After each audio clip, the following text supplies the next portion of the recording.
A primavera está a chegar e com ela novos ritmos de leitura. Leia artigos de opinião e receba acesso antecipado a todos os episódios Podcast Plus. Acompanhe a atualidade ao minuto. Assine hoje o Observador com até 58% de desconto e habilite-se a ganhar uma tote bag e um voucher da Livraria Almedina. Tudo em observador.pt.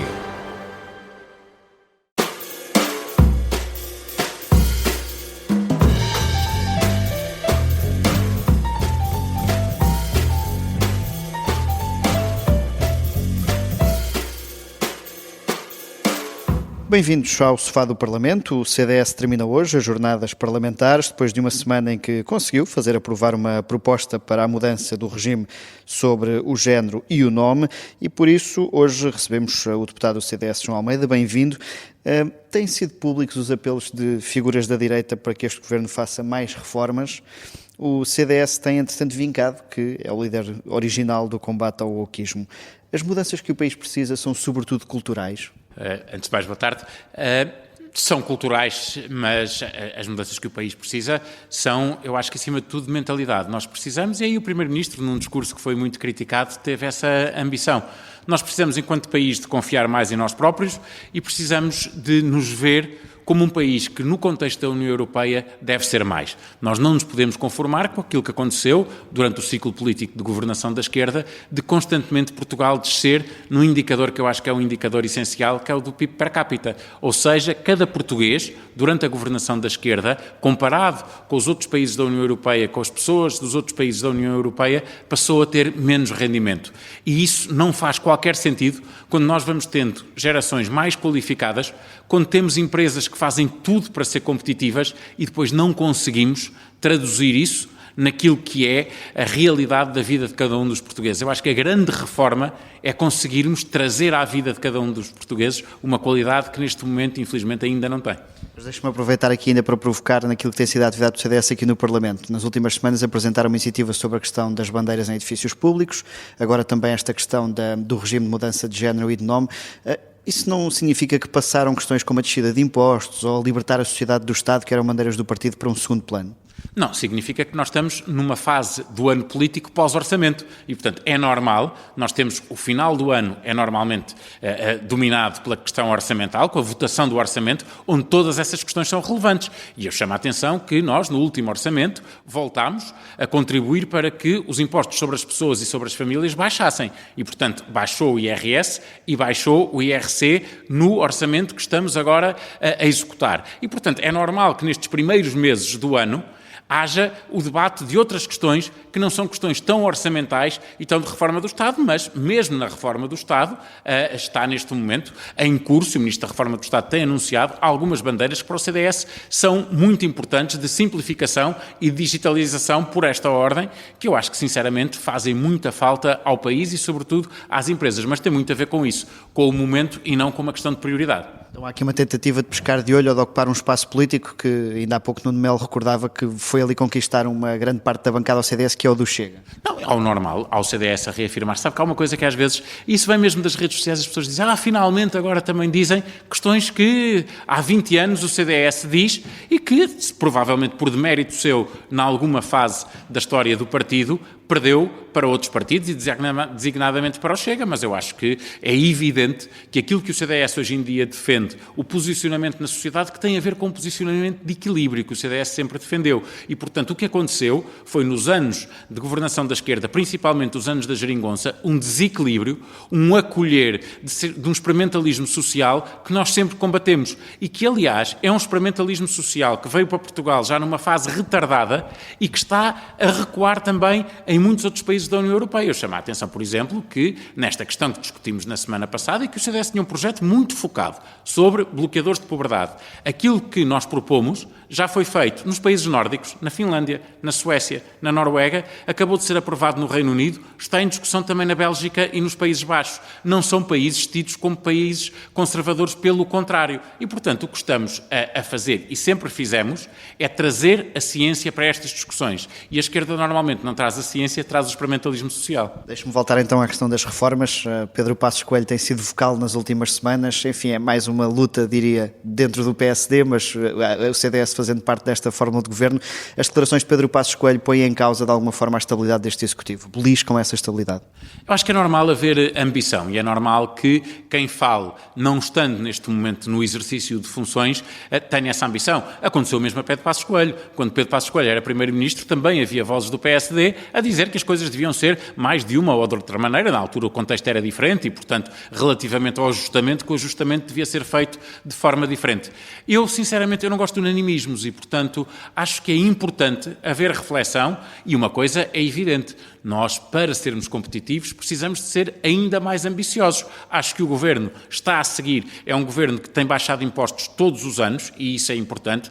É um Governo que pôs, principalmente nesta segunda configuração, a reforma do Estado como prioridade, e isso também é importante e, portanto, acho que esse reformismo está presente. Haver mais ambição e uma pressão positiva para que essa ambição vá mais longe, não vejo como negativo.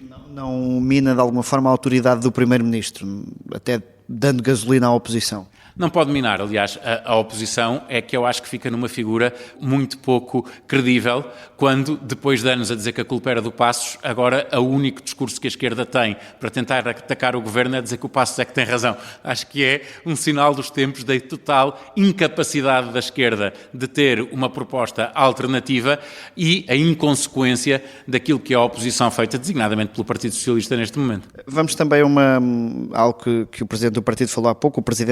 O Parlamento tarda em conseguir eleger os órgãos externos. Para o CDS, faz sentido que o Chega indique um juiz para o Tribunal Constitucional? O CDS, noutra configuração parlamentar, também já teve juízes para o Tribunal Constitucional. Outros partidos tiveram juízes no Tribunal Constitucional. O nosso modelo é este, de eleição na Assembleia da República, e sempre houve o entendimento de que essa eleição pela Assembleia da República deveria refletir o equilíbrio de forças no Parlamento. E, portanto, não faz sentido que agora seja de outra maneira. E, portanto, nós respeitamos resultados eleitorais, respeitamos a representatividade. E, portanto, não compreendemos aquilo que é a tentativa de bloqueio do Partido Socialista, querendo-se fazer valer de uma força política ou eleitoral que neste momento não tem, e se não tem, é por vontade dos portugueses. E se insistir nesta posição, o PSD, a AD e o Chega devem procurar uma maioria com outros partidos, nomeadamente com a Iniciativa Liberal? A minha opinião é que devem fazer tudo para desbloquear esta situação, desbloqueando esta situação sem de maneira nenhuma transigir em algo que é essencial, que é a representatividade democrática que existe no Parlamento. Isso não pode ser pervertido e, portanto, deve ser encontrada a maioria que permita isso. O tal acordo histórico da criação do Tribunal Constitucional não se deve sobrepor à atual conjuntura política? Não, porque eu acho que mesmo o acordo histórico tem de respeitar, dizia respeito a um equilíbrio de forças que existia naquele momento. E agora existe um equilíbrio de forças diferentes, chama-se democracia. Paulo Núncio já falou também de uma necessidade de uma revisão constitucional. O Primeiro-Ministro afastou isso no arranque da legislatura, até porque o Chega também quis, desde logo, aproveitar esta questão dos 2/3 da maioria constitucional que agora existe no Parlamento à direita. Paulo Núncio agora voltou a referir isso.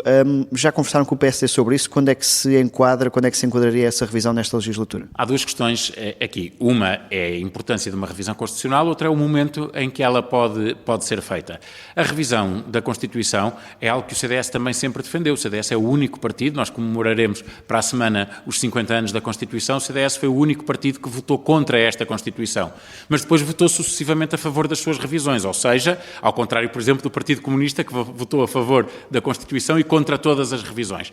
As revisões constitucionais e a evolução da Constituição vem sendo mais favorável, não à nossa perspectiva, mas àquilo que nós defendemos que deve ser a Constituição, que é o chão comum de um regime democrático. E, portanto, retirar da Constituição carga ideológica, não para a substituir por carga ideológica de sinal contrário, mas para a tornar mais neutra no sentido daquilo que deve ser a defesa dos valores fundamentais.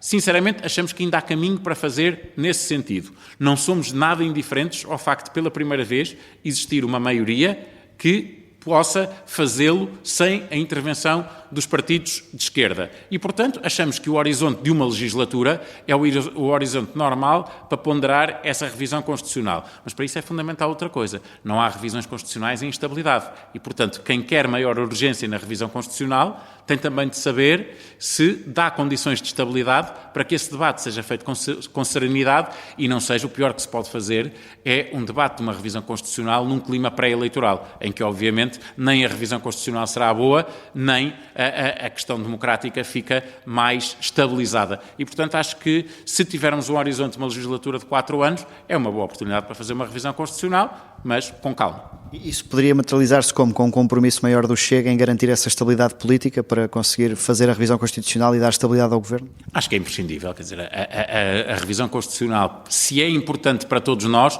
é porque é estrutural e não pode ser uma arma de arremesso em clima pré-eleitoral. O país tem um novo Presidente da República e isso abre também este tal ciclo novo político de 3 anos e meio sem eleições, se tudo correr como os calendários prevêem. António José Seguro poderá ser, de alguma forma, uma força de bloqueio a este Governo e a esta maioria relativa da AD?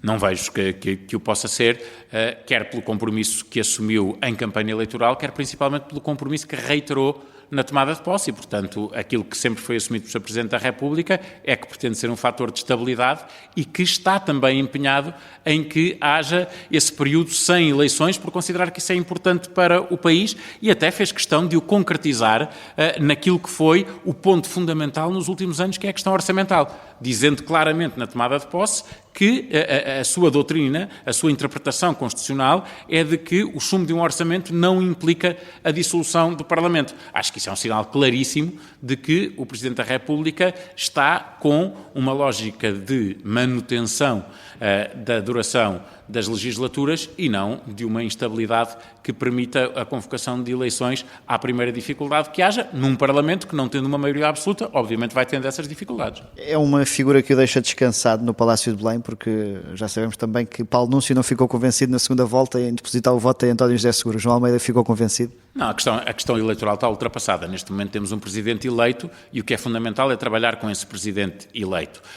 E também não sou indiferente ao facto, fez um discurso de tomada de posse, fez uma investidura, como assim se poderá dizer, com um nível de responsabilidade e de abrangência que permitiu que todos os partidos, acho que à exceção do PCP, o aplaudissem de pé no final do seu discurso. Isso é o melhor sinal que podemos ter, que independentemente das diferenças que tivemos durante o debate das eleições presidenciais, há condições neste momento para que o Presidente da República seja um ator político de estabilidade e de defesa dos interesses do país e, portanto, nesse sentido, sim, confiança que possa ser um mandato positivo para o país. Há aqui um ponto que António José Seguro vincou na campanha, que é a questão da reforma laboral, avisou que se chegasse como estava na altura, com a proposta inicial do Governo que seria vetada politicamente.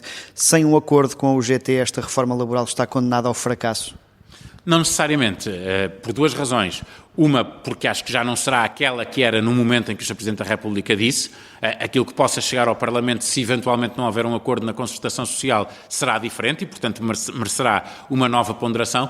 Por outro lado, tenho de o dizer, com pena o digo, acho que a UGT está a ter uma postura que nunca teve no passado, fossem os governos liderados pelo PS ou liderados pela AD, que é uma postura de intransigência que não era conhecida à UGT e que, obviamente, torna uma eventual impossibilidade de chegar a acordo na concertação social diferente do que aconteceu noutros momentos políticos, em que isso significava que, de facto, não tinha havido o trabalho suficiente para aproximar posições. Infelizmente, desta vez, acho que poderá significar que foi a UGT que se afastou do consenso e se aproximou da CGTP, assumindo uma postura que, de facto, não conhecíamos e que é negativa, porque nós precisamos de sindicatos em Portugal que sejam representativos, o que neste momento não são, e, por outro lado, que sejam cooperantes no sentido de discutir, não de ceder, mas de discutir, negociar e chegar a entendimentos. E perante esta intransigência da UGT, faz sentido continuar a negociar ou a proposta deve vir ao Parlamento e os partidos que assumam as posições que tiverem? Ao que sei hoje está a haver uma ronda negocial e, portanto, acho que devemos esperar serenamente pelas conclusões dessa ronda negocial e não tirar, eu penso que a semana passada ou há 2 semanas já estávamos todos a tirar conclusões e depois reabriu-se o processo porque todas as partes estiveram disponíveis para isso e, portanto, não vamos antecipar o final do processo, seja num sentido ou noutro. Pede a palavra para que efeito? Para a defesa da honra, Sr. Presidente. João Almeida, nós temos sempre aqui uma pergunta final a que chamamos a defesa da honra. Muito já se falou e Nuno Melo também referiu isso no discurso de encerramento sobre a questão da importância do CDS dentro da AD, que não está aqui, por favor. Fala-se sempre de como o CDS nos últimos anos tem ido coligado com o PSD, de quando é que estará preparado novamente para ir a eleições sozinho e de como isso pode ser relevante. A pergunta é se este ciclo eleitoral se cumprir os 3 anos e meio, se o CDS sai daqui reforçado e com condições para ir a votos sozinho. Eu acho que o CDS já estava reforçado nas últimas eleições legislativas, não foi a votos sozinho, porque fazia todo o sentido continuar com o mesmo Primeiro-Ministro, com o mesmo projeto político, esta governação. Repare que circunstâncias idênticas aconteceram na Madeira, o CDS foi a votos sozinho e elegeu o seu deputado, que é essencial neste momento para que haja uma maioria da AD na Madeira. O CDS foi a votos sozinho nas 6 câmaras que liderava, não foi em coligação em nenhuma delas, foi reeleito nas 6, 3 das quais mudando de presidente de Câmara, mudando de candidato. E, portanto, essa disponibilidade do CDS tem de existir a cada momento. Nós não temos de estar à espera da altura certa para irmos a votos sozinhos. Nós temos de estar preparados para ir a votos sozinhos em qualquer momento. A questão é se, do ponto de vista do projeto político, isso faz sentido ou não. E neste momento estamos claramente empenhados nesta governação da AD e continuaremos, esperemos que, por um horizonte de 3 anos e meio, para concluir esta governação. E daqui a 3 anos e meio é impossível anteciparmos o cenário. Vamos ter um congresso brevemente e acho que nesse congresso o que devemos trabalhar é para nos fortalecermos como partido autónomo que somos, comprometido com um projeto de governo que neste momento é o da AD. João Almeida, muito obrigado. Eu sou o Miguel Viterbo Dias. O Sofá do Parlamento está de regresso na próxima terça-feira.